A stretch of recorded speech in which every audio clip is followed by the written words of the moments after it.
I'd like to call this meeting to order. We're going to convene the regular meeting here at the county auditorium. And at this time, I'm going to turn it over to our co-chair, Mr. Pope.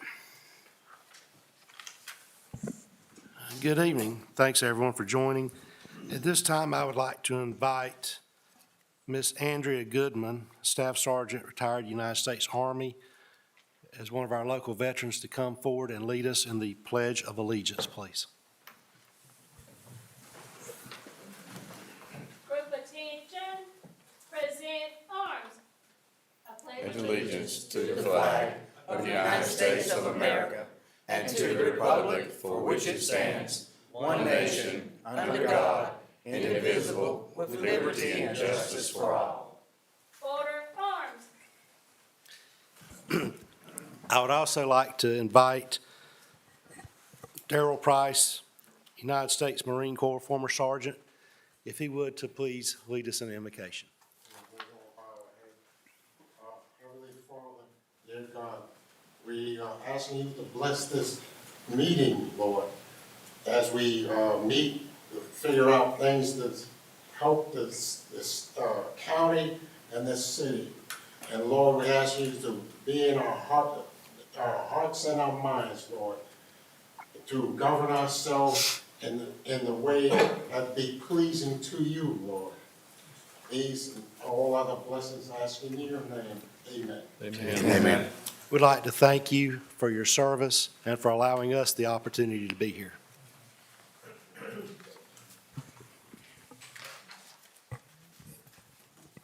Mr. Chairman, I'd like to make a motion to amend the agenda for tonight. I would motion to amend the consent agenda items 1E, 1I, 1L, 1M, and 1N to remove them from the consent agenda and place them under action items, thereby making them items 3C, 3D, 3E, 3F, and 3G. All right, do I have a second? Second. I have a motion and a second to move things over from the consent agenda.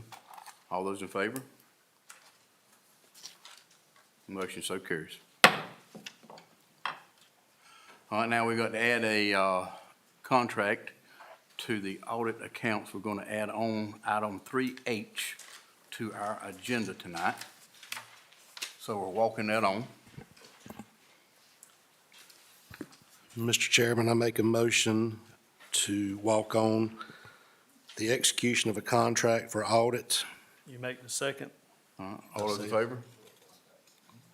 Motion so carries. Now I'm looking at a motion to approve the agenda, please. So moved. All right, all those in favor? Motion carries. All right. We're on to, we're changing things up a little bit, so y'all work with us as we work through them, if you will, please. We're on to the consent agenda. I'm looking for a motion, please. I'm making a motion we receive this in the agenda as it is. I have a motion Second. and a second. All those in favor? Motion so carries. Consent agenda is approved as amended. All right, we're on to item 2, our updates and presentations. And at this time, we're going to call on Mark, if you'll come up and give us a update on the Ivanhoe Water Project, please. First of all, we've got a little video from Ivanhoe that we'd love to show you before I get into what's going on.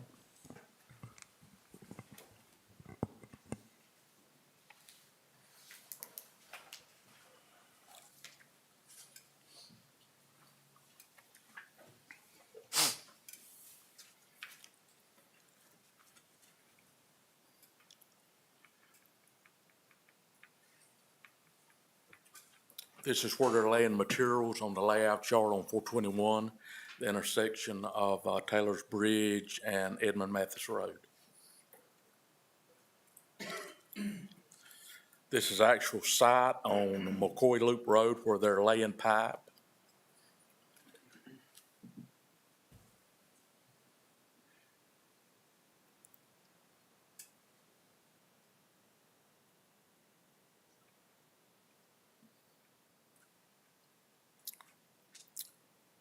this is where they're putting pipe together to do bores under creeks. And that's it, just a short little video.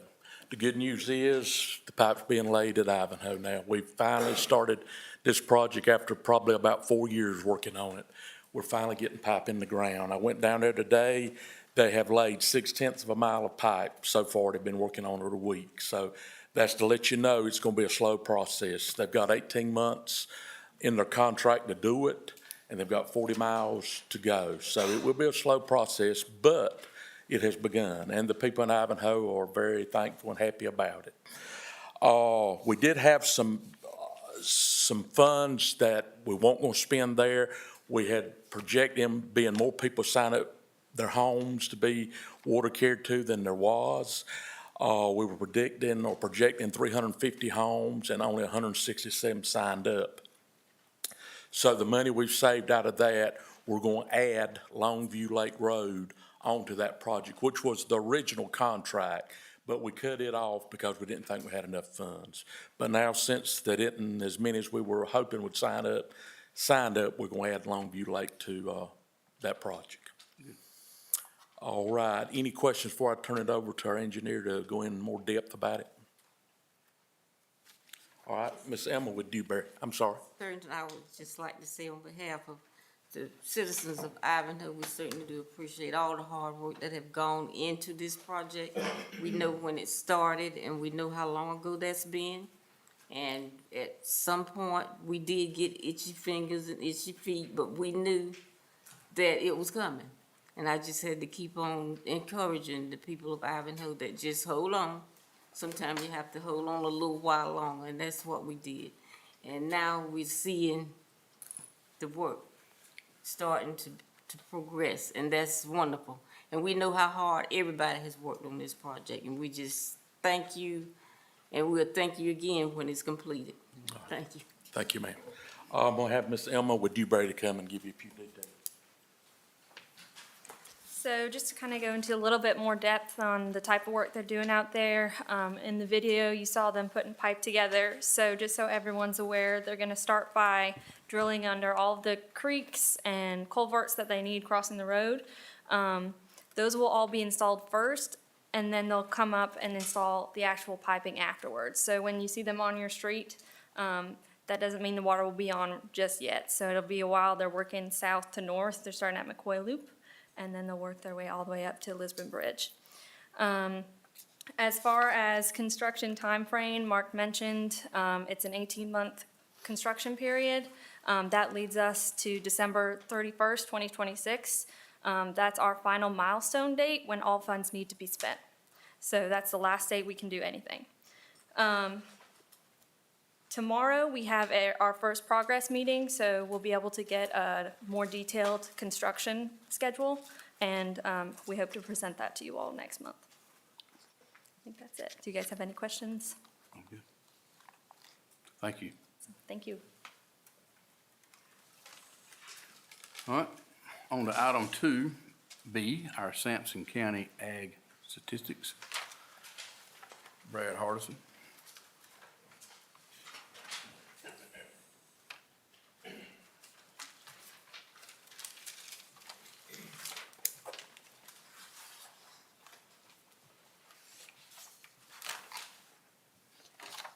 Thank you, Gene.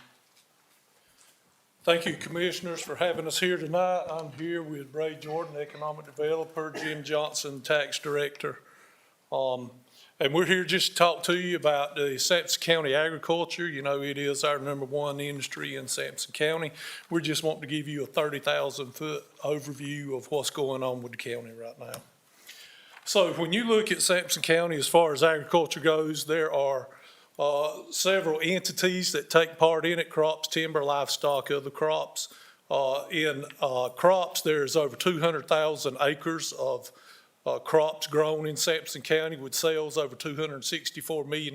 We rank #1 in the state. In timber, and this is managed timber, there's over 53,000 acres grown in the state at an estimated sales of $20 million. We rank 16 in the state. Livestock, now with this acre number, this only includes hay and pastures. This does not include land that there's hog houses on or poultry houses.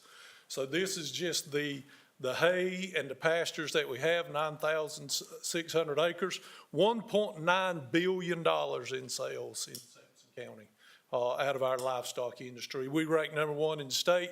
Other crops, this is niche crops like hemp, sesame, canola, things of that nature, $9 million in sales, and we rank number one. Our total sales is our total acreage is 292,000. This does not include another 200,000 acres that's just in woodlands, that's not managed forest. And our total sales is $2.1 billion, just out of Sampson County, which makes us number one in the state in total sales in agriculture.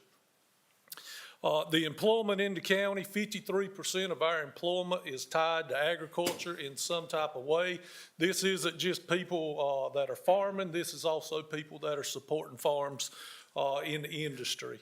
Our number one jobs is Smithfield Food with over 1,600 employed, Prestige number 3, Hog Slats number 5, Birch Equipment LLC is number 15, Nature's Way Farm is number 22, and Butterball is number 23. These are, you know, some of our top employers in Sampson County, all tied to agriculture. The great thing about agriculture in Sampson County is still 89% of our farms are still family-owned farms. And you can see these statistics come from the Department of Commerce and the USDA Ag Census. Sampson County, we account for 12% of all of North Carolina's total agriculture output. North Carolina's total agriculture output is $111 billion. The Commissioner of Agriculture talks all the time about the importance of Sampson County when he's not only in Sampson County, but all across the United States and globally. It doesn't matter where we go, or anybody from NC State or anybody from the Department of Agriculture goes around the world, Brazil, Japan, China, people understand agriculture is in Sampson County, North Carolina. We are also the 14th ranked county in the United States for agriculture output. I'm going to turn it over to, nope, not yet. Have I missed it? No, not missed a slide yet. So some implications or challenges that we have. We have fewer farms. In the past 10 years, we have gone from 1,062, I don't know why that's not in there, to 882 farms. And our acreage of our farms has increased from 273 acres per farm to 331 acres per farm. And what this means is the big are getting bigger and the small are getting smaller. It's hard to compete when you're a small farmer in this big of an industry, and the small farmers are feeling the squeeze. The implication is large farms, you know, can go mechanized, they can have more labor, where small farmers can, and that is some of the challenges that we see here. And then we go on to talk about present use value, and I'm going to turn it over to Jim Johnson to discuss that. Okay. A little bit about the PUV program. When originally enacted in '73, the objective of the present use value program was to keep the family farm in the hands of the farming family. By the early '70s, North Carolina had become a prime site for industrial and commercial properties to relocate because of its plentiful and reliable workforce. With this growth came other improvements to the state's infrastructure to accommodate growth, such as new and larger road systems, more residential subdivisions, new industrial and commercial developments. The land on which to build these improvements came primarily from one source, and that's farmland. As the demand for this land skyrocketed, so did the price and assessed value as well. Farmers who owned land near these sites could not afford the increase in property values and sought relief from the General Assembly. In response, the General Assembly passed legislation known as the Present Use Value Program. As originally enacted, the basic tenets of the program were that only individuals who lived on the land for which they were applying could immediately qualify. Land might also have qualified if the farmer owned it for 7 years. Passage of this law eased the financial burden of most farmers and eliminated to some degree the sticker shock of new property tax values. Virtually every session of the General Assembly has seen new changes to the law, causing a constant rethinking of how the law is to be administered. Among the legislative changes that resulted from these cases were the use of soil productivity to determine value and utilization of the unit concept to bring smaller tracts under the present use value guidelines. Through the years, the General Assembly has expanded the present use value program to include new types of ownership such as business entities, tenants in common, trust. Legislation also expanded the definition of a relative. More recent legislation has established cash rents as the basis for determining present use value for agriculture and horticulture land, while retaining the net income basis for determining present use value for forest land. The Use Value Advisory Board manual is published each year by the board to accommodate counties that are going through a property reevaluation. You have to adopt the schedule values for your PUVs just as you do your other schedules. What that means for Sampson County, we got about 400,000 acres that's in the program right now. 48% of the county is farmland, which is about 2.7 in deferred taxes. Timber, we have 42% of the county, and it's about 2.3 million in deferred taxes. So that's a total of about $5 million each year in deferred taxes that the county is losing.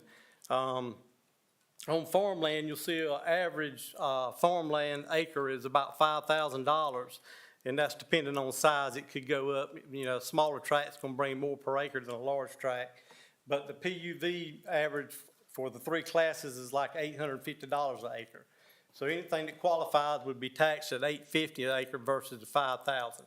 The $4,150 would be deferred. And same with timber as well. The average is about $2,500, and the average of the 5 classes of timber is $245, which is deferment of about $2,250. And residential and commercial average about 1 acre is about $12,500, which wouldn't qualify for PUV.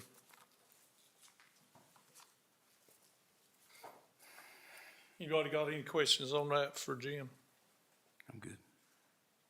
Okay, some other challenges we face in the agriculture world is projected farm loss. And you can see these statistics come from the American Farmland Trust. From 2016 to 2040, we're projected to lose 45 to 65% of our farmland in Sampson County. And when you think about a $2.1 billion industry losing 45 to 65%, we're talking about a large chunk that we are losing. If you see that red belt right in the middle, that's the I-95 corridor that runs from North Carolina to South Carolina. That is our major farming areas in North Carolina. Wilson, Nash, Franklin, Sampson, Duplin, Wayne, Robinson, Columbus, those are some of our bigger ag counties, and we're losing that land every year to encroachment from urbanization, solar arrays, all different types of things we're losing it to. This slide shows that if we are business as usual, that means if we're developing the same way that we're developing right now, we're projected to lose 17,100 acres between now and 2040. If we have runaway sprawl, and what runaway sprawl is, it's where everybody that inherits land or anybody that has land, I'm sure you're getting notices in the mail just like I am. We want to buy your land. We're a realtor. We want to buy your land. Sell us your land. If that happens, we're projected to lose about 25,000 acres between now and 2040. But if we have better built cities and if we're building in planning zones and have great planning, we're only projected to lose about 8,100 acres in farming. And I just want to end by saying, farming is the one industry that we need 3 times a day. If you're like me, breakfast, lunch, and supper is when I need a farmer. I don't need other people as many times as I need a farmer a day. So thank you, commissioners, for being here and listening tonight to this presentation. You have any questions for any of us? Any questions? Thank you, Brad. We appreciate y'all. that. Very good. Very, a lot of good information.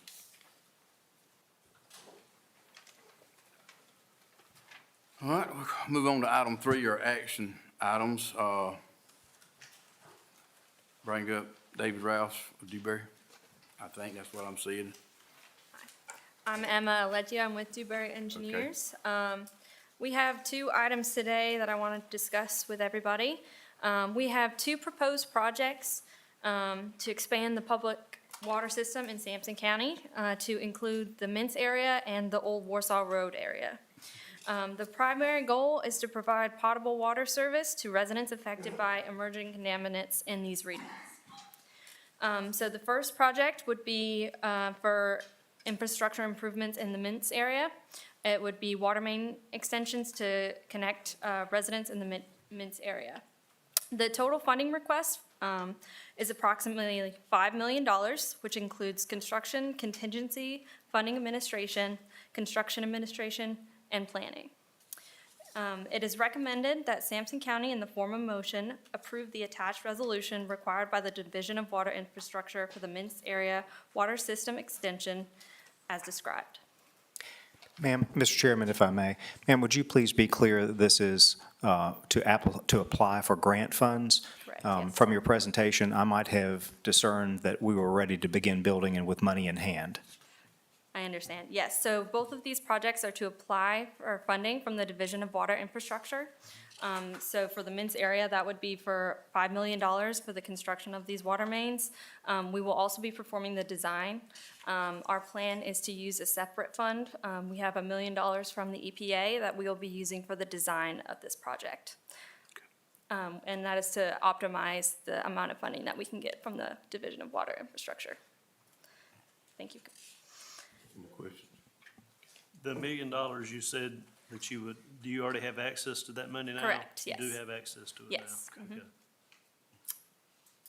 So Commissioners, this is not guaranteed by any means. It's It for a is- grant, right? It is simply the first step in applying for a grant, and if the grant is successful, then it could go further. But there is EPA money through Mr. Turlington's office that's available to begin design and apply. I'll make a motion that we do this with the procedure that has been said, that is grant and to apply. I second the motion. We have a, Go ahead, sorry. we have a motion and a second. You got anything else? Yes, I have another, oh, sorry, go ahead. Okay. Well, I'd like to hear what was she going to talk about? We Old have Warsaw? 2 approvals. Okay, so we have to do this approval first, Yes, correct? Okay. Okay, we're going, first, that's first approval, we're good. Okay. All those in favor, raise your hand, please. Motion so carries. Now, go ahead. So the second project, as I said, is in the Old Warsaw Road area. It'll be for a total funding request of $3.6 million, which will also include the construction, contingency, funding administration, construction administration, and planning. So it's the same in this case. We'll be using the EPA grant for the design of this project. It is recommended that Sampson County, in the form of a motion, approves the attached resolution required by the Division of Water Infrastructure for the Old Warsaw Road Area Extension Project. Does this have a million to start also? No, so the $1 million funds that we have currently will be using for both projects. Both parts, okay. And is that $1 million sufficient for the design of both projects? Yes. Okay. Okay. I make such a motion that we would get started with the Walsall Road at 3 million, rendering that we get the grant. Second. Have a motion and a second. All those in favor? Motion so carries. Thank you. Thank you. All right, Ms. Lance, planning and zoning, you're up. Mr. Chairman, I only have one item this evening. At their March 10th meeting, the Planning Board reviewed the preliminary plan submitted by Hillard Engineering for major subdivision Honeycutt Farms. The subject property is parcel 051043980005. It is located on Parker Memorial Road in the Herring Township. The proposed site is zoned residential agricultural, and it's within the residential growth area on the future land use map.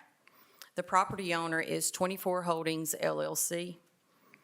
The developer is proposing to subdivide 24.5 acres into 23 single-family lots. These lots will be served by county water and individual septic systems. They're also proposing to install a public road, a 50-foot right-of-way that will serve those 23 lots. The proposed site is not within regulated floodplain, and there are no 404 wetlands located on the property. In addition to us staff reviewing the plan and the planning board, it's also been reviewed by other county agencies, environmental health, public works, emergency services, Sampson County Schools, and DOT. The planning board voted unanimously 5-0 to recommend approval of the preliminary plan due to its compliance with the Sampson County subdivision regulations, and it aligns with the intent of the residential growth designation of the future land use plan. Okay. Any questions? Yes, Ms. Lance, during the planning board meeting, was there anyone from the public that spoke against approval? No, sir, we did not have any. Since approval, has there been any calls to your office discussing? No, sir. Okay, thank you. You're welcome. Mr. Chairman, I'd like to, unless the board has any other questions, I'd like to make a motion, we approve the planning and zoning proposal. Okay. Second. I have a motion and a second to approve the planning and zoning. All those in favor indicate by the raised hand. Motion so carries. Thank you, sir. Thank you. All right, our next items are C through G, and we moved them from the consent agenda upon request. So we'll start there, and the first one is Sampson County Personnel Policy. Ms. Nancy Dillman, if you will. Oh, you're already up there. You're doing good. Thank you. Good evening, Commissioners. Good evening. Good evening. Before you is the request to amend our current personnel resolution. For some time, we run into issues that happen through promotions and through salary changes brought about by a tiered structure. And in an effort to address this, we are asking that we can amend that personnel resolution to include a third step. And what we're hoping to achieve with this, and feel confident that it will achieve, is to ensure that we no longer have subordinates who make more money than the people who are supervising them. And we have had several incidents, and we've tried to address it through our pay plan. But as people move, those disparities become evident once more. And so we're hoping that this adjustment would allow us to address those going forward throughout all of our departments as it occurs. It is more frequent in the departments where there's more movement with personnel by virtue that there's more opportunity there for this to occur. Any questions from the board? Yes, Ms. Dillman, did you determine how much this would immediately impact? First of all, how many positions you currently have that would immediately get a pay increase on account of this new policy? Yes, sir. Immediately, we are looking at the Sheriff's Department, and that is because of the different levels there. They are a paramilitary organization, and within that office, their structure leads them with their career paths to have Deputy 1, 2, 3, and it's similar to what you would experience in the military. Therefore, they have the greatest opportunity, and that's the one I have focused on at the current time. And what I've calculated, this would result in 1, 2, 3, 4, 5, 6, 7, 8, 12 individuals, and the cost would be $21,768. That would be added to those salaries permanently, so that would be a recurring cost just like all other salary line items. But that would adjust all the disparities within that particular office. Looking through other offices, not aware of any at the current time that we haven't fixed, but there again, Other departments don't have all those tiers and levels, and they don't experience the amount of turnover that is experienced within the sheriff's office, excuse me. So that was the reason for it. And when we have movement, we don't have a tiered structure for promoting employees throughout the county. The pay plan that was conducted in 2014 and the one we concluded in 2023 both suggested that if we did not maintain currency with keeping our pay scale moving forward, that we'd be right back in the same boat again. And by not having step plans or anything that are tied to our evaluations, and there's a whole nother gamut there we could spend hours on. Sometimes disparities do come about because of compression. When you bring on new employees, and by virtue of their experience or by virtue of their educational attainments, and you bring them on at a higher level, and then when we look at how we want to create some address the compression that creates sometimes, it results in some disparities within the pay plan. And it's a complicated process when you're trying to say, okay, what's the best way to approach it? And the approach we've taken here is to look at the time and grade for our employees. So if a particular employee has come in and they are a social worker for 20 years, then the time and grade for them and the attention given to that is going to be much greater than someone who's been a social worker for 4 years or 3 years. And when you address that, and then some of your longer-standing employees have promotions within there, and then they've been in their position a short time, then it impacts them negatively.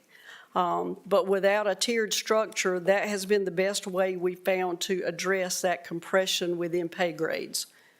And that it creates some unintended consequences sometimes. So adding this third level would allow us to look at when that happens, we can see, okay, the person that the position they're moving from, what is the highest paid person in there? And if we go 1% above that, then we're keeping in line going up and we're not creating those pay disparities going up the line. Ms. Dillman, could you explain so that the public will know and understand exactly what you're talking about when you say salary compression, so that they won't think that it just eliminates the salary altogether? Salary compression? Yes, ma'am. Salaries get compressed. We have a salary pay scale. And with our recent pay study, that's the newest pay scale, and that's the one we follow. Every position has a pay grade assigned to it.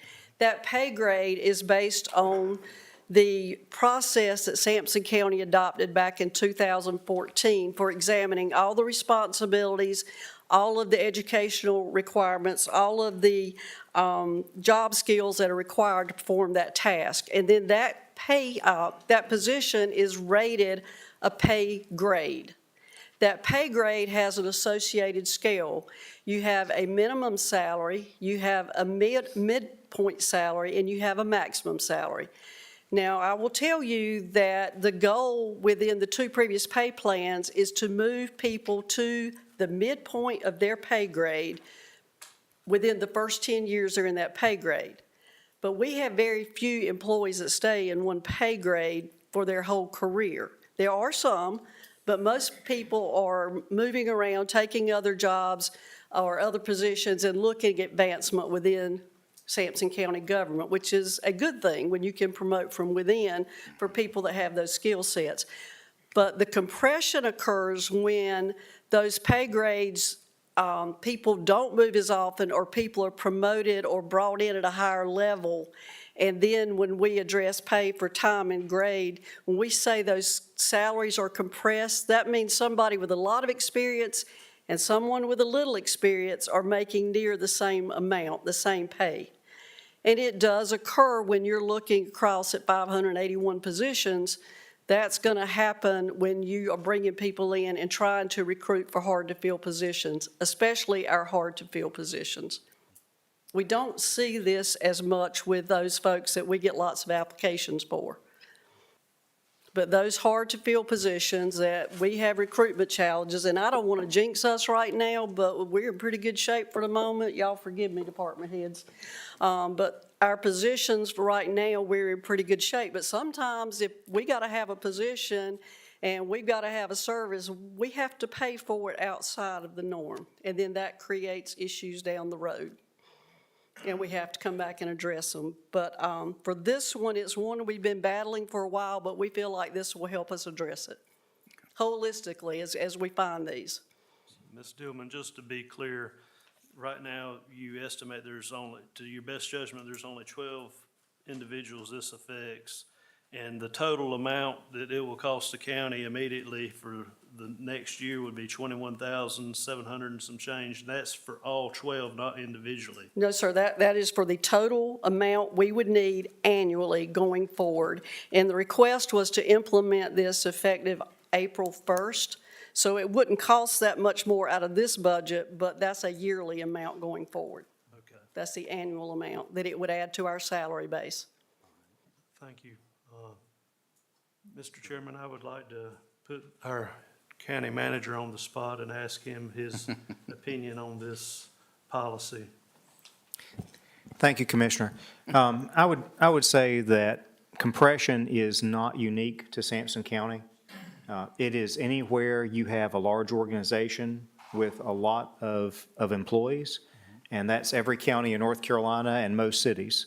And that is a problem often in emergency services organizations and public safety, and as our HR director said, also in areas where you have some hard-to-find employees.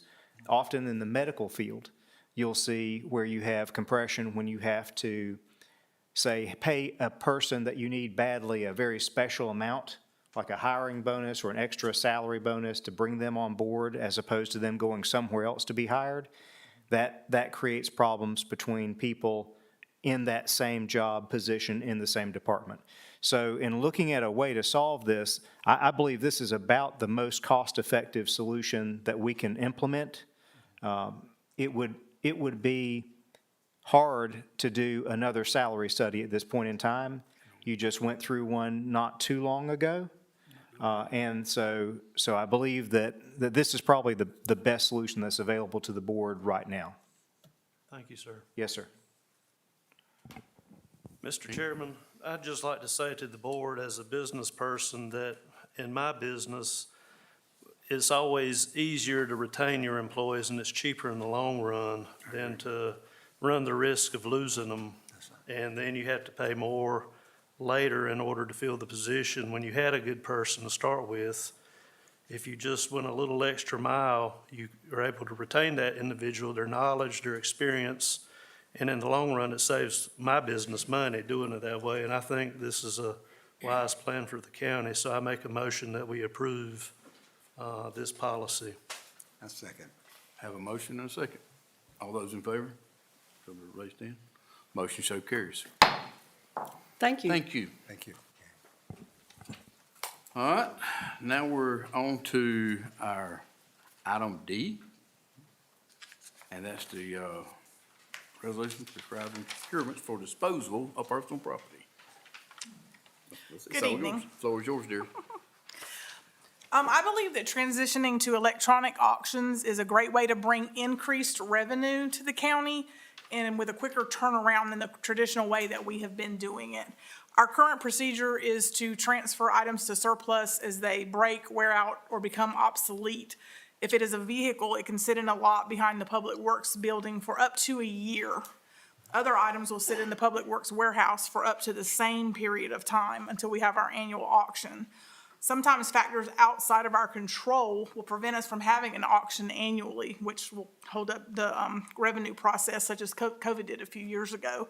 There are a couple of pictures that we have. That's the area in the Public Works warehouse where these surplus items are sitting. And then there's some of the vehicles that are sitting in the back and a long line. By taking advantage of the online auction platform, the waiting period is eliminated. Vehicles no longer sit and deteriorate in the elements, lose air in their tires, or have their batteries drain. Vehicles that are in better condition will frequently bring a higher bid than those that have been sitting out in the elements. Also, there's a reduced need for storage space in the Public Works warehouse. As you can see, there was a large quantity of their space that was being taken up just with items sitting there for, like I said, up to a year. Online auctions also have an expanded nationwide buyer's market versus the local market that we have right now in our current auction format. The larger demographic area means our items have more exposure, which typically leads to a higher sales price. Auction day normally means that upwards of 7 or 8 county employees are busy almost all day working at the auction site. Using an online platform will eliminate the need for that. Another benefit is that employees no longer have to handle large sums of cash on site. I, in my previous position, was one of the people that were out at the auction sites, and we could have $100,000 or more out there at the Public Works site, and then have to transfer it back to the finance office, and then in turn, get it to the bank. Additionally, there's a liability risk that is inherent with the public walking around behind the Public Works building. Potential accidents can be avoided using online auction services. It's for all of these reasons that I believe the county will benefit for transitioning to an online auction platform versus what we're using now. I agree. Any questions from the commissioner? I don't have any questions, but I would just like to commend you on the work that you have put into getting this done, because this is something that this county have been needing for a long time. We need to get rid of the things that we're not using so that that money can be turned around and we can use it again to help maybe pay salaries or buy another car or whatever we need. So I commend you on you and your staff working so hard to get that done for us. It's a group effort, but yes, thank you. Ms. Burton, I just want to clarify, I may have misheard or didn't pick up on it. How much does the government deals or bids charge the county? Just say if we sell a car for $10,000, how much of that $10,000 does the county actually get? I don't have those figures in front of me, but I believe, I don't want to actually estimate, I'm not sure, but I can get that information to you. Okay. Got any idea? If there is a fee. I know that most counties use that. I know Onslow did, but I cannot remember the percentage, but they take a percentage of the sale. I know any auction company will take a percentage, even if it's on-site, running a lot of risk you were talking about. Plus, if it's online, they got to get money for advertisement and stuff, and I understand that. I was just curious. Yeah, it's a good question. I And like it's it. something that just came to my mind. Not to put nobody on the spot. Should have sent you the No, email no, sir, earlier. not at all. But I would like to, Commissioners, commend Ms. Burton in Finance. This is something that was brought to their attention, and really, most cities and counties are using a form of online auction. GovDeals is one vendor. There are other vendors, but the ability to move stuff quickly is important. I know I walked into one county department, and I'm Snoopy, right? So I opened a closet, and well, what's in here? And it was filled with broken chairs. And I said, what is this mess doing in here? And they said, well, we're waiting for the auction. So we are holding even things that are broken, waiting, currently under your current policy, waiting for the auction. And so it's going to clean up a whole lot more than just Public Works. It also opens up for more people to Bid on it, yeah, that's the one good thing. and us to get some money. Nobody else has anything to say. I'd like to make a motion to approve Ms. Burton's recommendation for electronic disposal of surplus property. A second. A motion and a second. All those in favor, raise your hand. Thank you. Motion so carries.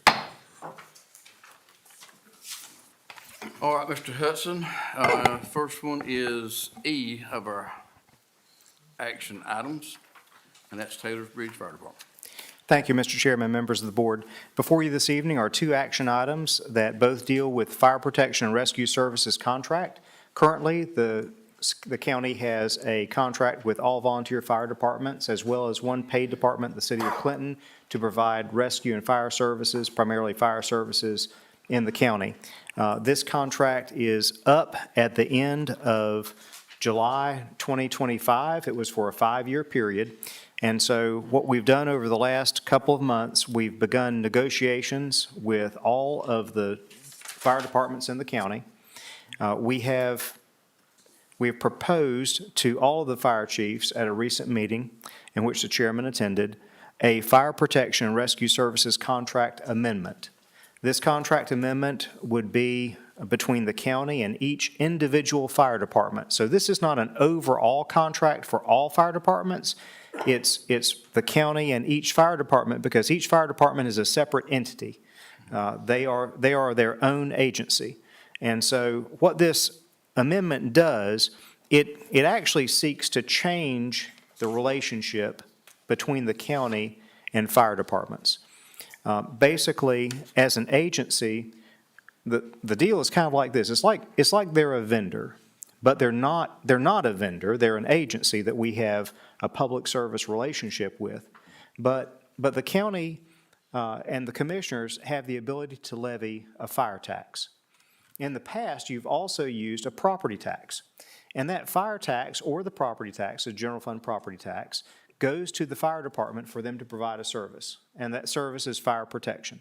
So what this does, it seeks to say that we will set a rate for each fire department.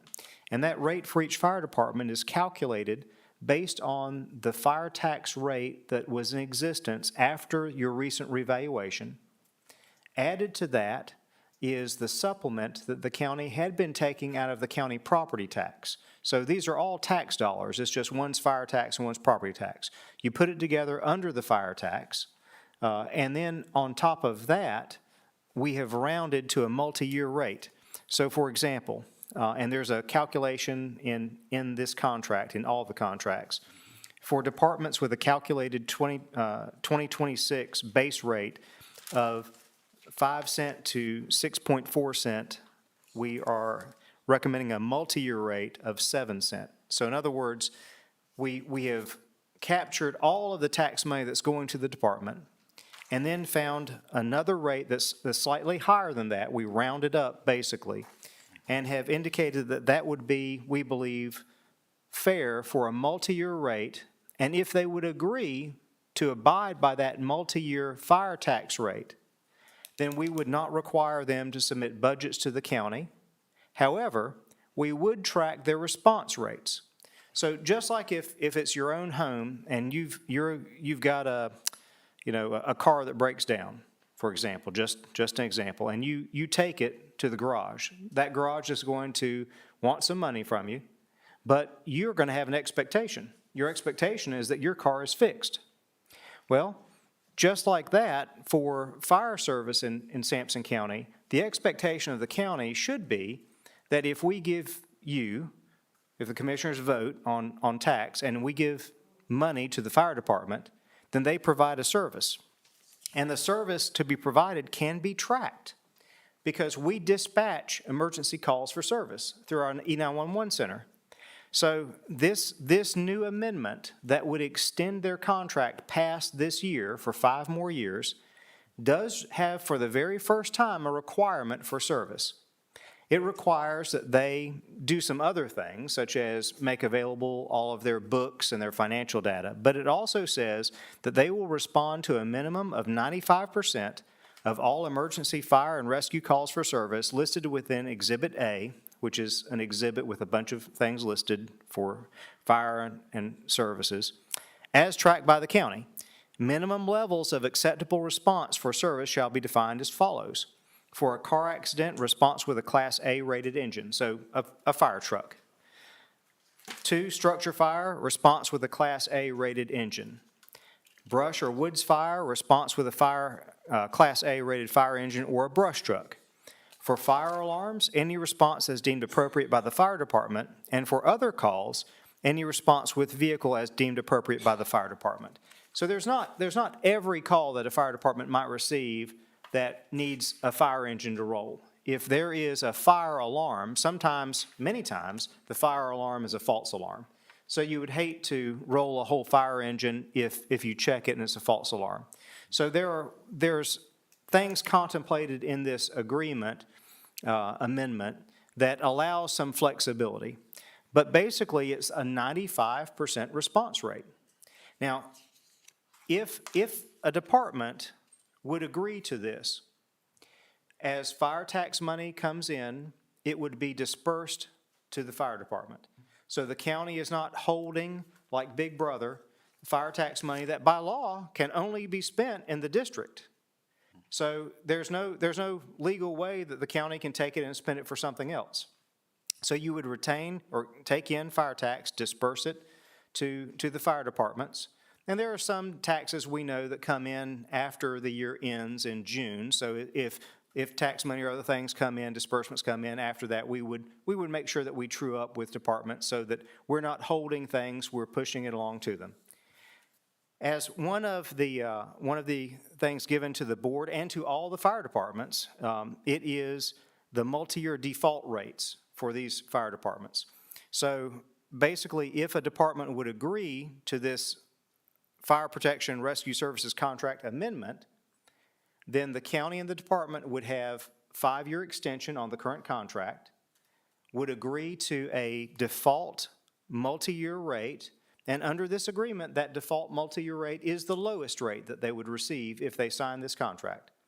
And if they meet their calls for service 95% of the time, if they do not ask for any increases in fire tax, then we treat them as a sister agency, if you will, for fire protection and emergency service. We do not require an annual budget from them.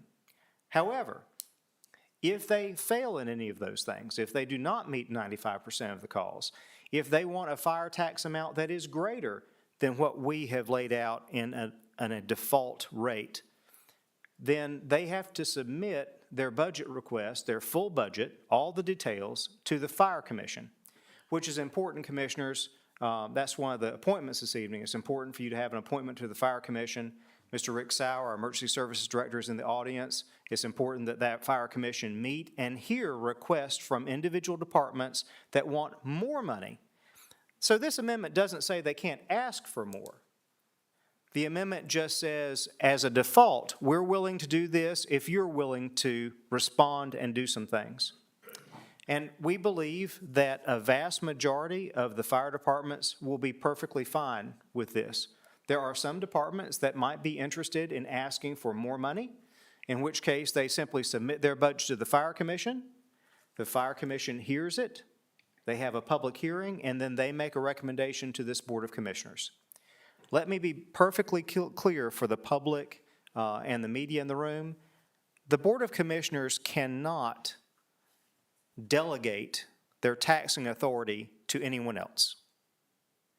The Fire Commission does not set the tax rate. A fire department does not set the tax rate. Only the Board of Commissioners set the tax rate, whether it's the county general property tax or whether it is a fire tax or another service district tax. So it is entirely possible that in the future, in the years to come, some fire department might come in and say, Commissioners, I want 20 cents. I know I've got 10 cents, but I need 20. And actually, they would say that to the Fire Commission first. And the Fire Commission may say, well, we don't agree with 20. We'll let you have 15 and forward that on the Board of Commissioners. This Board of Commissioners can set it at 15, 10, 5, 2, 7, any number. Only this board has the authority. And in their discernment as elected representatives of Sampson County, they would bring their knowledge to bear when they set that. Now, before you this evening, Commissioners, in this item, you have two departments that were the very first two departments in Sampson County to see this, make a decision on it at their local level, and bring it back. In fact, Taylor's Bridge was the very first department, and Van Crossroads, not Van's Crossroads, I might add, but Van Crossroads, they brought this back and have signed it, and it is before the board this evening. For Taylor's Bridge, you'll forgive me while I adjust my glasses here.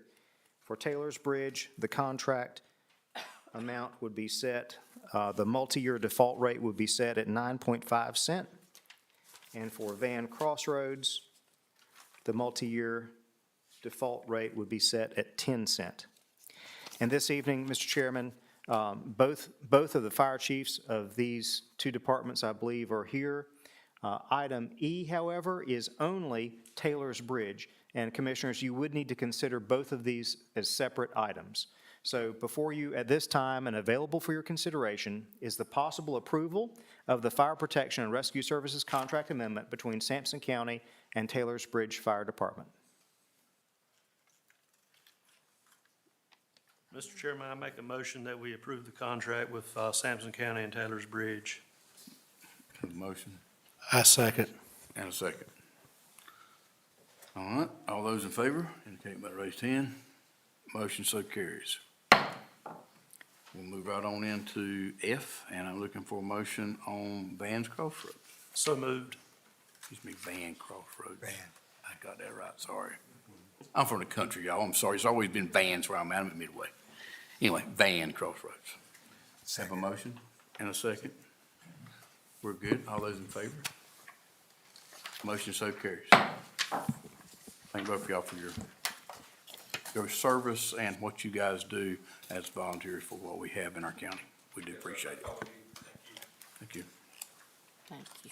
All right, we're gonna move right on to action item G. Ms. Nancy, I think you're back up. What is you? Approval of the, B for Sampson County Sheriff's Office and the Detention Center. Hello again.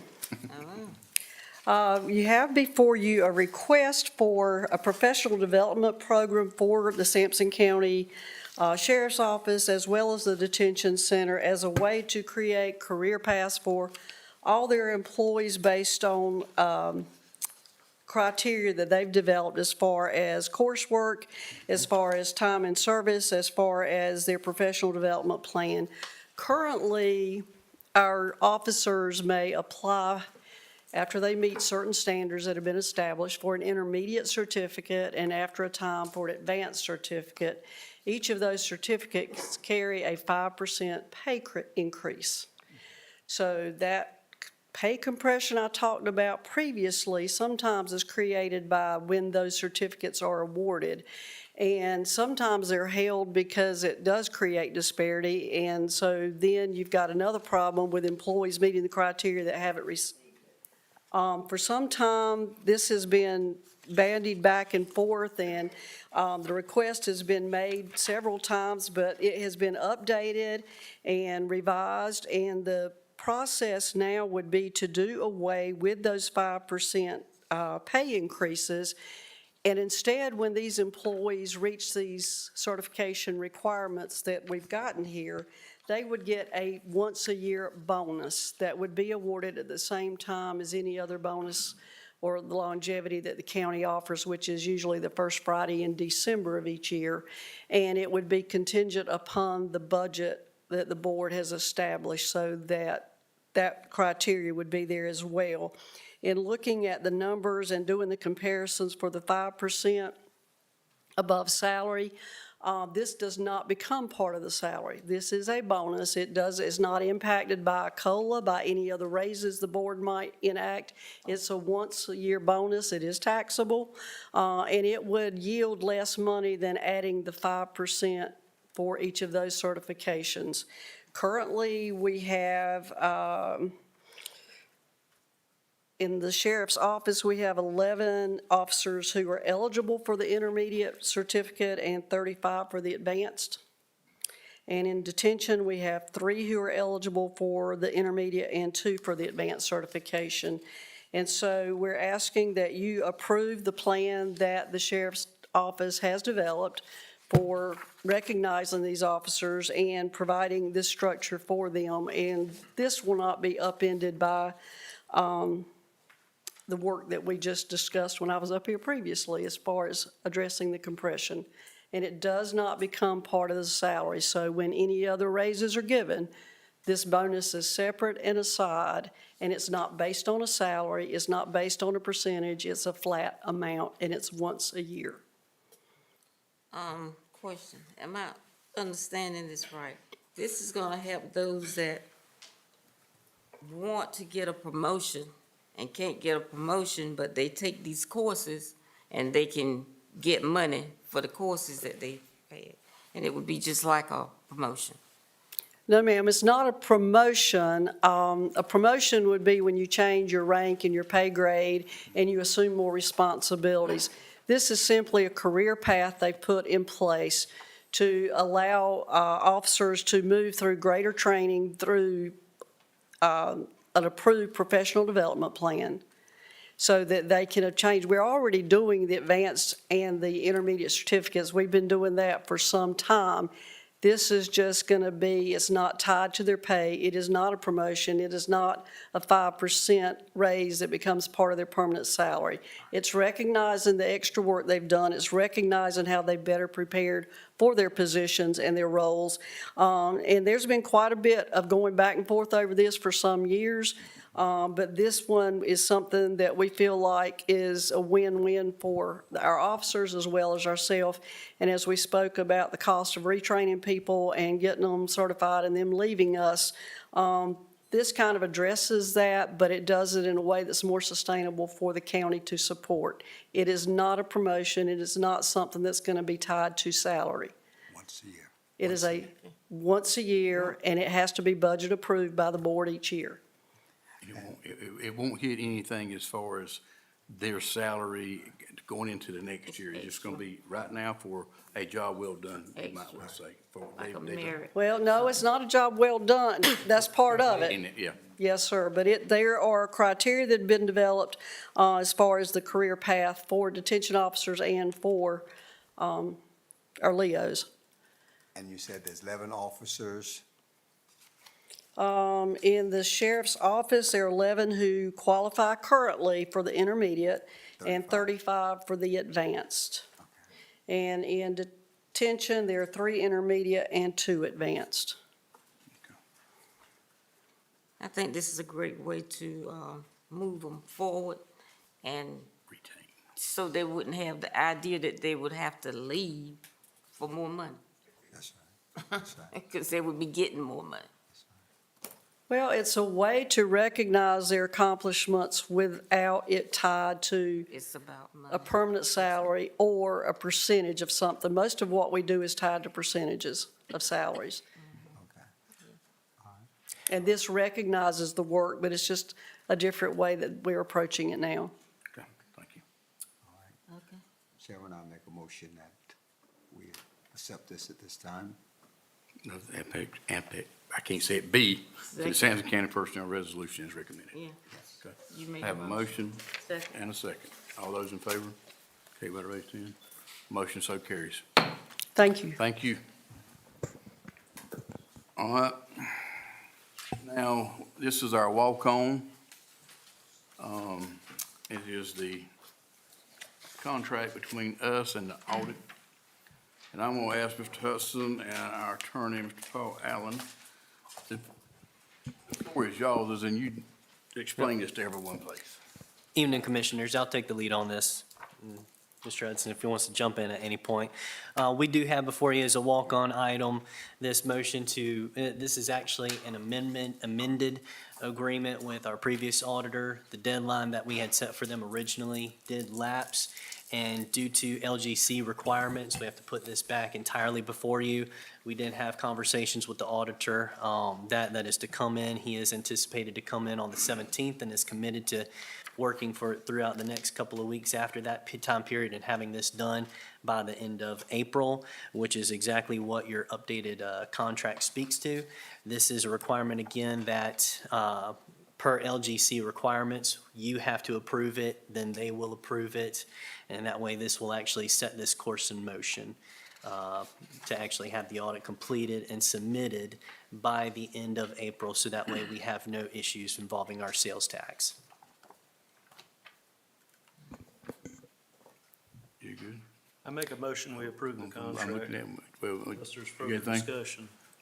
Oh, I don't want to stand in the way of a good motion, sir. I know you don't, but. But no, basically what we're at is the auditing company, they Well, I got on the phone with them last week and talked to the owner.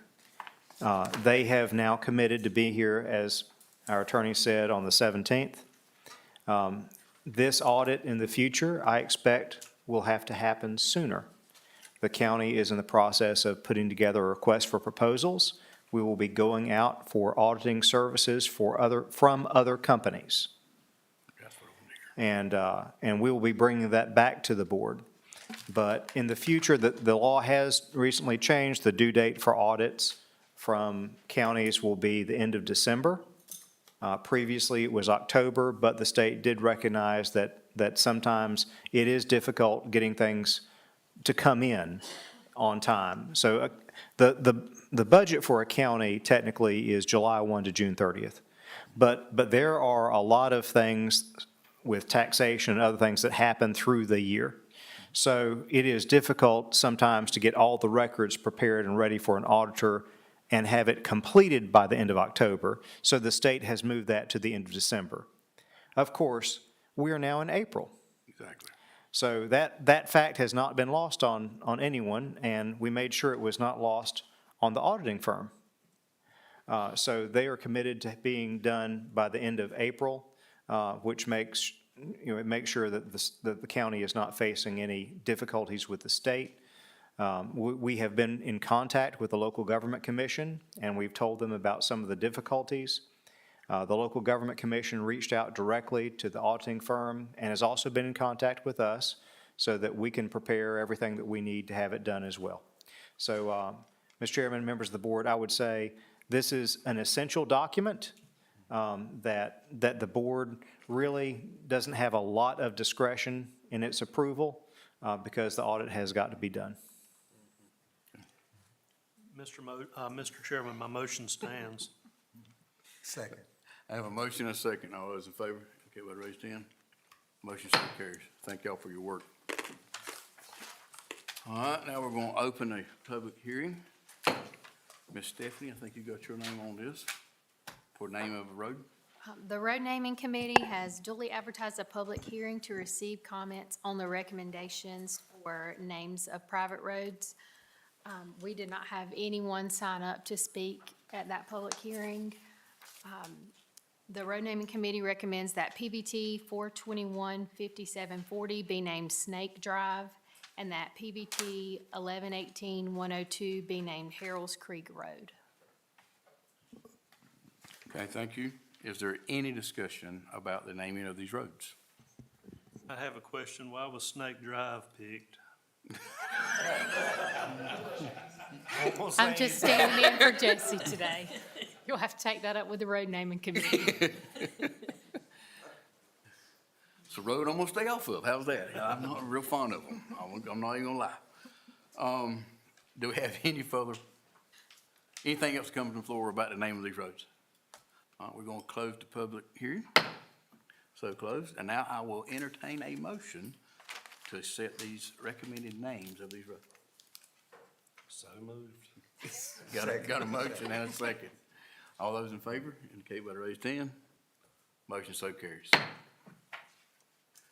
Let's see where I'm at, y'all. All right, Mr. Vice Chairman, I think the floor is now yours for item 5, board appointments. Thank you, Mr. Chairman. I would like to start out with the board appointments. From our last meeting, we discussed commissioner liaison positions. I'd like to make the following nominations. For Sampson County Schools, the commissioner liaison, Ms. Letha Lee. For Clinton City Schools, commissioner liaison, Mr. Reverend Thaddeus Godwin. For Sampson Community College, Eric Pope. For our business community, Chip Crumpler. And for our agriculture community, Commissioner McLam, Chairman McLam, and Commissioner Lee. And for the elected roundtables official, Chairman McLam. Do I have a second? Second. Second. All those in favor? Motion so carries. Roll on, brother. All right. Next appointment will be for the commissioner appointment for the Trillium South Central Regional Advisory Board. For those in the public, that is our mental health provider. I would like to nominate Commissioner Letha Lee. as the county commission representative to that board. Second. We have a motion and a second. All those in favor? Motion so carries. Next will be the Mid-Carolina Aging Advisory Council. Upon the request of the council and the recommendation, would like to nominate Leslie Don McCallop, Lindsay Grice, and Dr. Linda Brunson as representatives to the Mid-Carolina Aging Advisory Council. I make a motion that we accept. I'll second. Okay, we have a motion and a second. All in favor? Motion so carries. Okay. For the Older Adults Advisory Board, the recommendation of Mr. Ronald Ennis, so moved to nominate him for the Older Adults Advisory Board. Get a second. Second. I got a motion and a second. All those in favor indicate by raised hand. Motion so carries. And for the Fire Commissioner, County Commissioner Representative for the Fire Commission, I nominate Chairman Alan McLam for the Sampson County Fire Commissioner. Motion so moved to nominate him. Second. Got a motion and a second. All those in favor? Motion so carries. Moving right along. Item 6, we're at our public comment period. I said we changed some things up a little bit, and hopefully we'll make it a little bit more friendly for everyone. So Mr. Wayne Wrench is up first. Floor is yours, sir.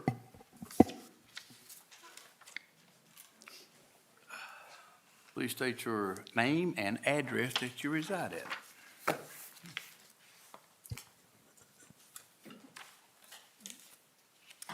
Good afternoon, Wayne Wrench, 6222 Fayetteville Highway, of the Mingo Township.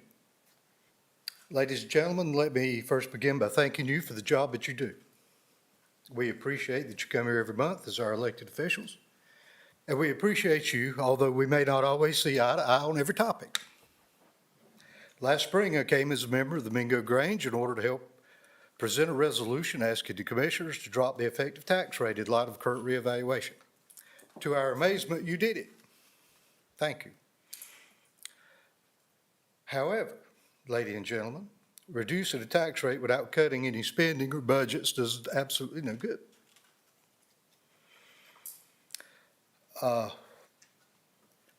On behalf of the friends in the Mingo community, we've come here to say that we're taxed enough. We understand that the budget process is not a simple one, and it cuts, affects pet projects and favorites of everybody. But there has to be a cutoff point in the county with the population that we have, the resources that we have. We do not have the ability to sustain an $85 or $90 million budget. We must respectfully ask you to find ways to cut the budgets in order to achieve a balanced budget that could leave a little bit more room for growth, but at the same time, not be such a punitive action against the citizens who pay taxes in this county. We also ask that you please try not to hide a new tax increase with a dump fee or some other shenanigan. In Mr. Crumpler's videos, he and Mr. Pope discussed the fact that safety took up almost 40% of our current budget. I'm all for the fire department, sheriff, other realms of public safety, but at the same time, even this has to be managed properly. It's not a blank check, as they used to tell us when we were on the fire department. Tax rate is the people's money, and we need to be good stewards. Folks, it doesn't pleasure me to come here to bellyache about the situation and with the taxes or the budget of this county. But at the same time, my family's been paying taxes in this county since 1761. When does it stop? When is enough enough? Be responsible, be prudent, and if we have a slight increase in taxes, so be it. But let it be to pay down our debt and to get our house in order. We cannot live off of emergency surplus funds, and we can't continue to live off tax increases. Thank you very much, and I appreciate what you do. Thank you. Larry Bernstein, you're up, sir.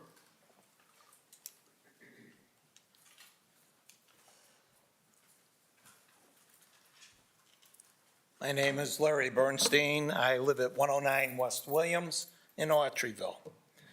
I moved here in 2010 to get away from Cook County taxes. Originally, my house was valued at $68,835. It moved up through the years till it got to $94,000, and then this year it went to $189,000. My taxes rose 66.6% overall. The town taxes were up 89%, the county 56%, and the fire tax 70%. I inquired about breaks for senior citizens, and in this county I found out it was $36,700. My mother in Illinois in 2007, $55,000. If you made less than $55,000, you had a tax freeze. Here, 17 years later, it's $36,000. I think you need to adjust that before you raise our taxes. I agree we need cuts. I moved here because of lower taxes, one reason. And the senior citizen rate should be far less, or you should be able to have more than 36.7. Thank you. Thank you, sir.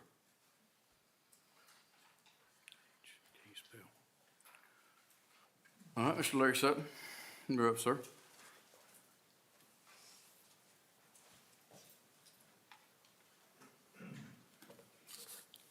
Good evening, commissioners and staff and others.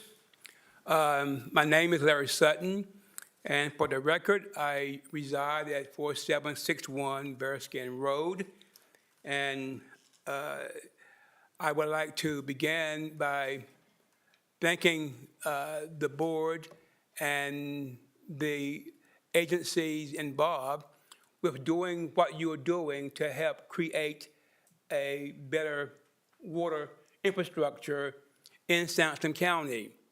I heard tonight that we are going to be taking applications to assist in 2 other areas in the county, and that to me is laudable. I appreciate the effort.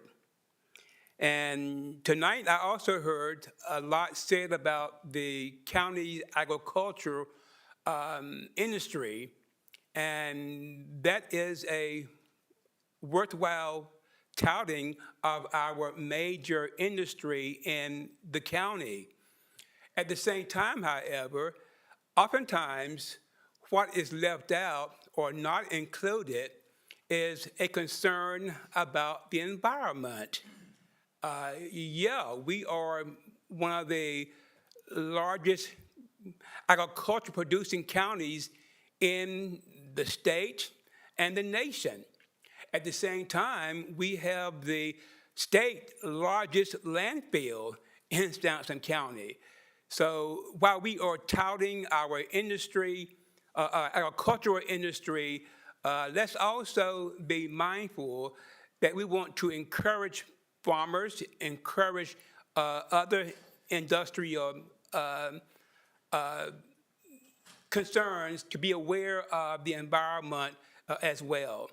And one last thing I want to mention is I hope that the national scene and the mess that's being done there to turn the world upside down won't filter down to the county and cause the county to have to adjust its budget-making process due to the mess being done to turn our world upside down on the national level.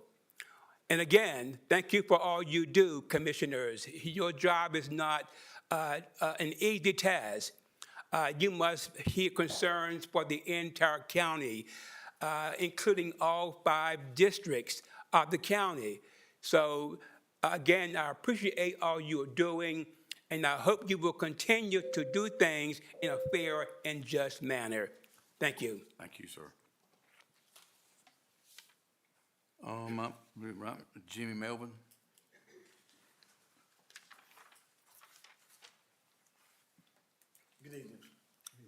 I'm Jimmy Melvin. I live on 2057 Old Miss Highway. Been there most of my life. And it's my first time getting back seeing all of you that have been reelected. And it sounds very positive. It's a great change from, I think this is a more informative and empowering session here. And, but I just like to share, I heard, the question I have was, we all are dealing with the, humanity issue, and that's clean water. And we just got recently included in, this county included in the Kenmore's lawsuit about that PFAS. And so I heard tonight that the steps are being taken, suggesting that for mints, the word was mints, but it didn't say Old Mints. There's the highway in the area is Old Mints Highway. And we're just all of us are out there together lobbying, but it said mints. So I just want to make sure that what I'm hearing that is included, that's inclusive. You're included.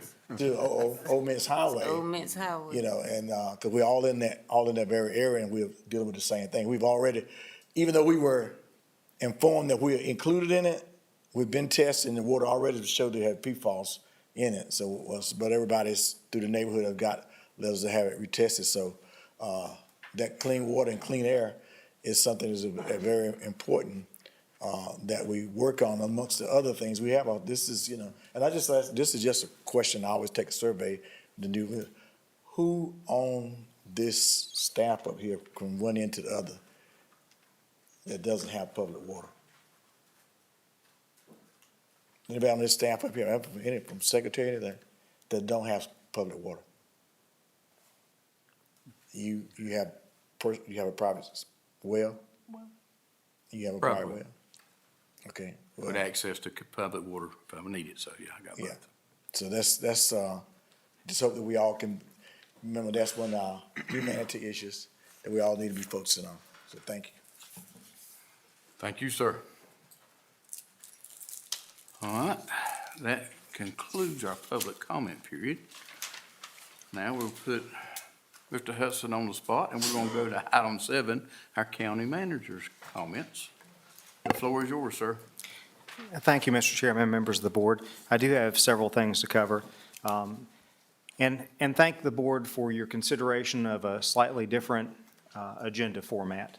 And I would like to demonstrate right now why I would recommend this agenda format. Having public hearings, sometimes there's an answer that could be immediately given. But when the public comments. When there's a public comment period, if that is the absolute last thing on the agenda, then a person might leave the room not knowing an answer immediately. But if the manager has comments and might know the answer, or might be able to call upon a staff member that the county manager might know is knowledgeable about the answer, we can give information televised to other people at the same moment that might have the same question. So I'd like to just make a mention of one thing, and that is the first thing I'd like to talk about. There is actually a senior citizen property tax exclusion for senior citizens, and that's set by the state of North Carolina. So North Carolina excludes from property taxes a portion of the appraised value of a permanent residence owned and occupied by North Carolina residents who are at least 65 years of age or who are certified and totally and permanently disabled, and whose income does not exceed $37,900. That was the income limit for 2024. The limit is adjusted annually based on any cost of living adjustments to Social Security benefits. So added to that, we do have our tax administrator, Mr. Jim Johnson, in the audience. With your permission, Mr. Chairman, I'd ask Mr. Johnson to come to the podium. Only because he is a consummate professional and has been a tax administrator for more than 2 months. More than 3 months even? Jim, listen, this is something that we deal with every single year, and we are proud to afford it to our citizens. Would you like to add to the senior citizen tax exemption for citizens, and specifically how they might avail themselves of that? Yeah, you pretty much covered all the details of that. I know there is some some legislation out there that's being proposed to increase, right now the 37.9 is total household income, and that would include husband and a spouse, you know, if they live together. And now there's some legislation out there to increase that 37.9 by 115%. In other words, add $4,000 or $5,000 to that total to make more people eligible for it. But you can apply from January the 1st to June the 1st. Each year you have to apply and put your income down, and it does change each year based on, you know, a COLA increase for. Right. And that legislation change happens at the state level. So Correct. this Board of Commissioners has no authority to change any senior exemption on taxes. North Carolina, the Department of Revenue will send down anything like that. However, the Board of Commissioners can let the legislative delegation know that you might support an increase if you believe that that's appropriate, or any legislative changes. So as local elected officials, you're always the advocates for your constituents if you believe that. Jim, thank you for letting me call on you during this period. Yes, thank you, sir. I would like to talk, Commissioners, just for a moment about where we're at on the budget. I asked Jim and Mr. Jordan in Economic Development and Mr. Artisan with Cooperative Extension to give you that presentation this evening on agriculture, because early on when I was here, I started trying to think about what makes Sampson unique. And my home county of Onslow, it's unique because we have an extremely large military presence, Semper Fi Marines. And so that makes Onslow County unique. And it also makes us unique because we have a large land area that's not taxable. But Sampson County is different. And so I was trying to wrap my head around, well, what makes Sampson different? And you are different in one instance, and that is 48% of the county is farmland. And this came from the presentation from Brad earlier. And 42% of the county is timber. Together, the total acreage is 404,588 acres under present use value. Now, present use value is incredibly important, and it should be protected for the agricultural community. No one is seeking a change in present use value. It is simply that's a factor that you have to think about when you think about Sampson County. So you have the largest county by geographical area in North Carolina. But you also have the greatest amount of farmland. And because you have farmland, and it is under that present use value, which is so important for your number one industry, agriculture, which would be protected, because you have that, you do deal with some deferred taxes that you would not deal with if you had a different configuration of land. So there's about $5 million in deferred taxes annually. That doesn't mean that it's a bad thing. You get lots of benefit from jobs, from being the number one, we learned tonight over at Cooperative Extension, the number one pork producer, and Brad in the back, I believe there was poultry and sweet potatoes and all kinds of other things, and it creates huge numbers of jobs and income for the county. So it's a tremendous, tremendous benefit. But it does mean that you do deal with some different tax scenarios. So knowing that, as we go into this budget, where do we stand and what are we doing right now? So this week, we're working on the completion of all requests being inputted into our computer system for the coming year. And Melissa has done a great job with her staff in working on that. Thank you, Ms. Burton, for what you're doing there. She and I are meeting on Wednesday morning. By that time, we will have inputted, we believe, just about everything. And it's not just inputting numbers for the benefit of the public. It's also doing things like making sure that our insurance numbers are correct. If you have private insurance, you know that once in a while private insurance goes up. So we have to worry about private insurance, or we have to worry about insurance for 581 full-time equivalents in the county positions. So we have a lot of things that we research. And at the department level, they have been researching and inputting. So we'll be working on that. We've also been working on revenues. This Wednesday, I'll be meeting with Melissa and with Finance. This Thursday, Commissioners, I have scheduled to meet with you individually so that we can start taking a look at the initial data that Melissa and finance team have pulled together, and I'll be doing that with you this Thursday. Next week, I'll be having a department head meeting, so I'll be sharing with the departments in a staff-only meeting information about what's happening with our recurring revenues, recurring expenditures, and where that looks like it's going. At that meeting, I expect to be asking department heads to go back into their budgets with me, so that'll be a working session. It'll last at least a half a day, maybe even longer, and we'll be looking at line item by line item at the department level while everyone's together in that room. One of the things that's very important for a county is budgetary certainty. And I've been doing public budgeting for over 30 years. And this is just like in your home budget. So there's nothing really mystical or magical about budgeting. It is a number of zeros behind a number, but you have a power bill. If you have a small business, you have employees. Commissioner Crumpler, you spoke about your family's employees earlier. The county has employees. The county has insurance that we have to take care of. We have vehicles on the road. I see the sheriff in the audience. He's got vehicles. Without those vehicles, deputies can't get where they need to go in this massive county. So you've got all of these different things that you have. And if you can tie down from year to year some budgetary certainty, that is a good thing. We are also required by North Carolina general statute to fund things that are not county departments or the office of the sheriff or the detention center. We're required to fund the court system, required to fund magistrates, the district attorney's office, and we're required to fund the school systems.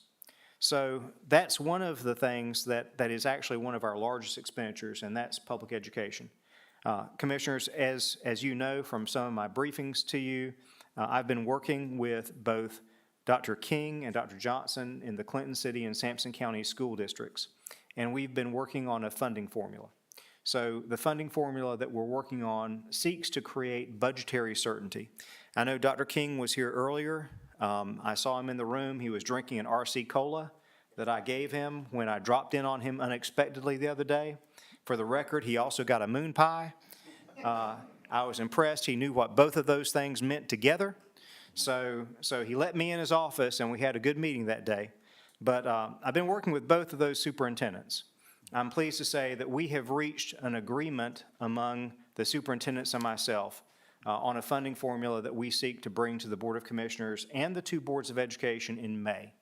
So our hope is that all three governing bodies would see fit to agree to a funding formula which would create certainty from year to year to year. Now, what happens when you don't have that? You have a potential disagreement between the boards of education and the Board of County Commissioners. Now, when I started this profession a long time ago, it meant something a little different for counties. When I started, the school system could take the county and haul them into Superior Court, and it got fought out in front of the Superior Court judge. And most of the time, the county lost. Now, the laws have changed in the state of North Carolina.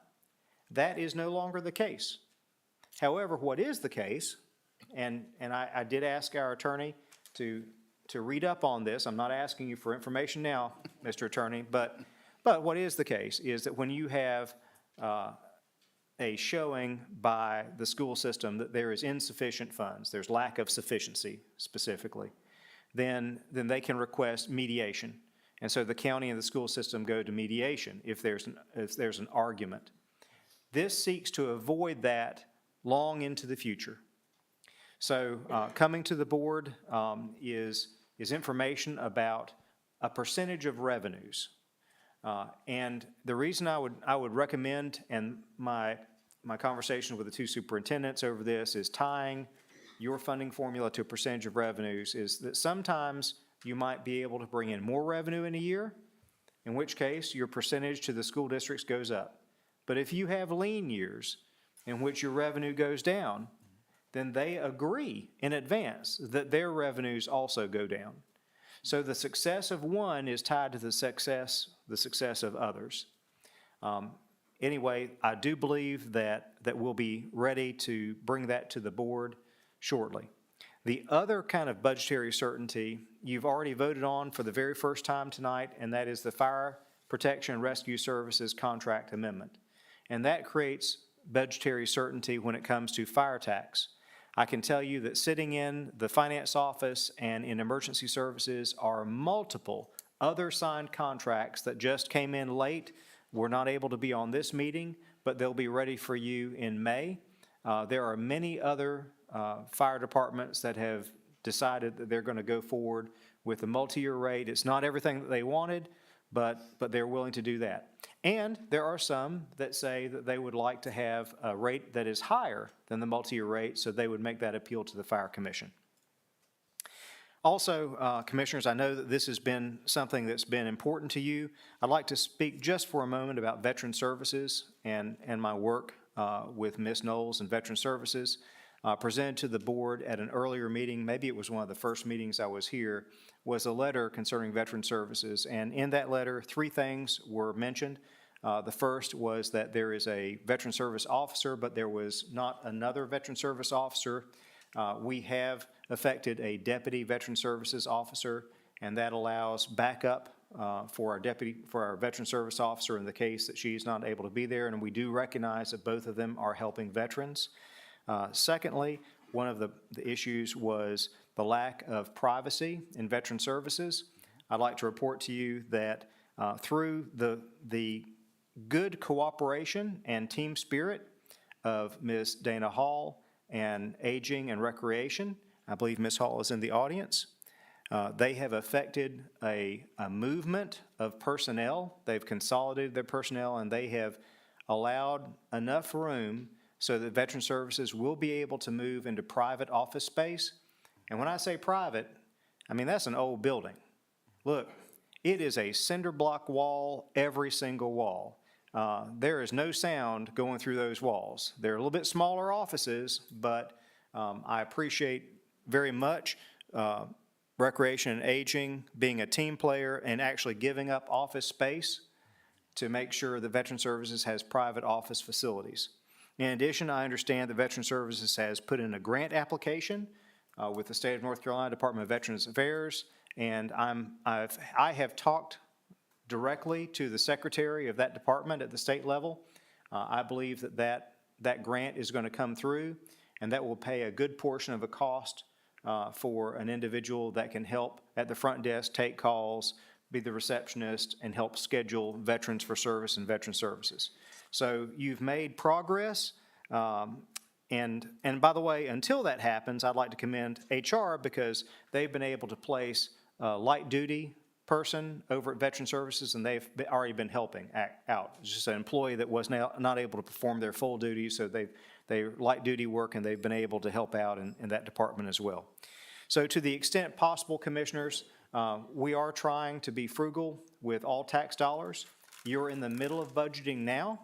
I will tell you, I am cutting down on all non-budget related meetings and activities.